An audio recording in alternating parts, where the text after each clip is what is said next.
Mamadou Dia, il était comment sur le plan humain? Tu sais, quand j'en parle quelquefois, les gens vont jusqu'à penser que j'étais djaïste. Je n'étais pas djaïste, mais j'admirais cet homme-là pour plusieurs raisons. Mais surtout l'une des principales raisons.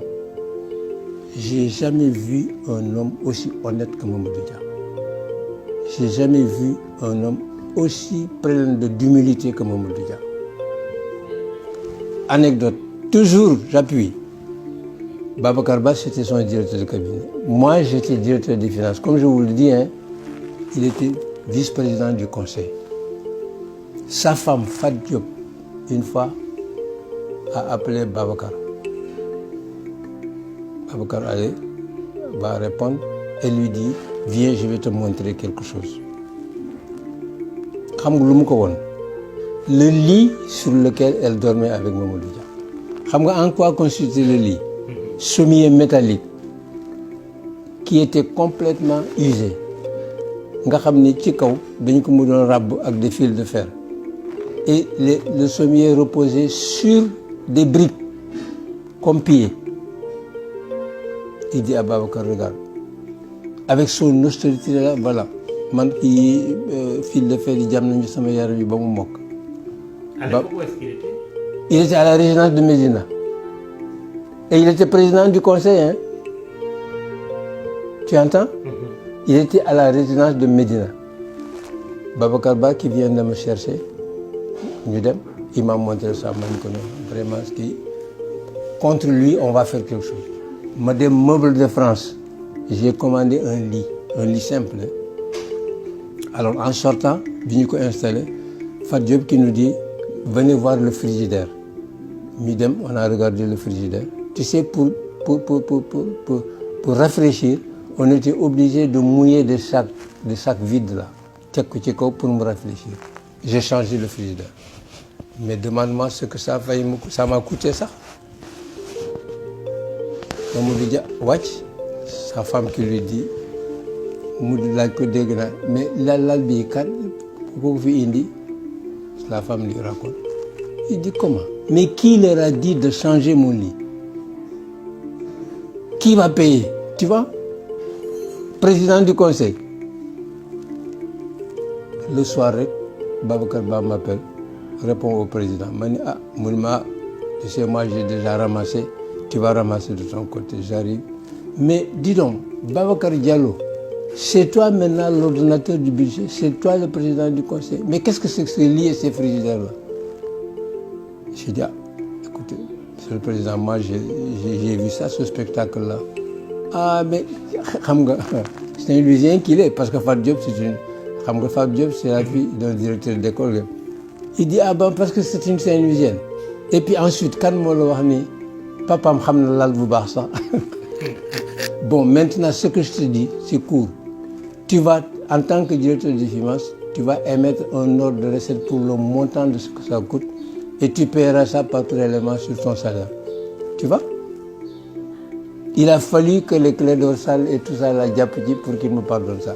Mais cet exemple-là. On ne le voit plus. Hein? On ne le voit plus. Non, mais non, c'est pas possible. Mais des gens comme ça.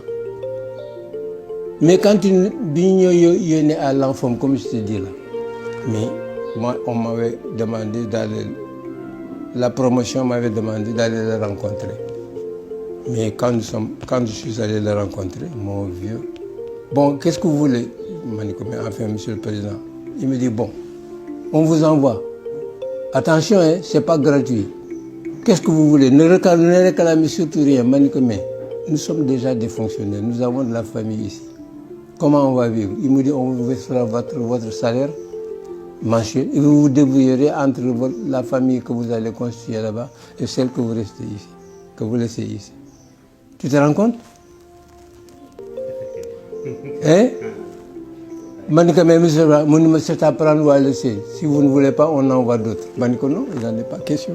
Tu vois, cette rigueur-là. Et quand il venait en France, tu sais ce qu'il faisait? Boulevard Montparnasse, je m'en souviens encore. Il nous invitait tous à un restaurant. Ah, vous êtes prêts là, maintenant c'est moi qui paye. Une fois, les élèves là, mes camarades me disent au président de cesser cette affaire-là. Il nous invite dans des restaurants où ça coûte très cher et puis ça ne sert à rien. Quand je suis allé le voir, je dis Manikou, bon, les camarades, qu'est-ce qu'ils disent? Manikou, mais l'argent que vous payez là pour nous faire manger des repas ici au Montparnasse, nous ne pouvons pas d'abord manger 2 repas par jour. Ah bon, Manikou, oui, oui. Nous sommes restreints, nous sommes organisés pour éviter le moins de dépenses possible. Donnez-nous notre argent. Nous allons nous organiser pour aller manger dans des petits restaurants. Il a rigolé. Et c'est comme ça qu'il faisait. Mais tu vois, un homme comme ça, quand il te dit à quelque chose, comment? Parce que pour en revenir à la SICAP, moi je ne peux pas m'adresser au conseil d'administration, d'y tricher, parce que c'est une tricherie. On te donne des logements. Moi j'avais des lotissements de logements, par exemple à Mermoz, puis ensuite à Liberté 6. Mais comment je pouvais m'octroyer un logement comme ça, alors qu'il y en a d'autres qui sont sur une liste d'attente depuis 5 ans, 10 ans. Je ne me moque, c'est plus fort que moi.